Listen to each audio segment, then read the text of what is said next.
একদিন বল্টু ফ্যানের নিচে টাকা রেখে দেয়, সেটি আবার বল্টুর বোন দেখে নেয়।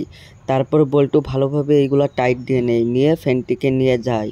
ফ্যানটিকে নিয়ে যেয়ে হাওয়া খাইতে লাগে, কিন্তু বল্টুর বোন পিছে পিছে যাইতে লাগে। বল্টুর বোন যেয়ে তারপরে দেখে যে বল্টু হাওয়া খাচ্ছে ফ্যান দিয়ে। তারপরে ভাবে ঘরে যায়, ঘরে যেয়ে ফ্যানটা চুরি করে নেই। পরে আবার যায় বল্টুর কাছে যাইতে লাগে। যাওয়ার পরে বল্টুকে দেখে ঘুমাইছে নাকি বল্টু, পরে দেখে বল্টু ঘুমাইছে। পরে ফ্যানটি নিয়ে যাইতে লাগে। তারপরে বল্টু বলে, ফ্যানটি কই নিয়ে যাও? তারপরে বল্টুর বোন বলে, হ্যাঁ হ্যাঁ না, বাতাস খাইতে নিয়ে যাচ্ছি। তারপরে বল্টু বলে, না তুমি আমার টাকা নিয়ে যাচ্ছ। তারপরে বলো, তোমার 30 টাকা দেই, তুমি ফ্যানটা দিয়ে দাও। তারপর বল্টু বলে, দিব না। পরবর্তী পার্টের জন্য লাইক সাবস্ক্রাইব করবেন। Thank you. লাইক সাবস্ক্রাইব না করলে পরবর্তী পার্ট পাবেন না।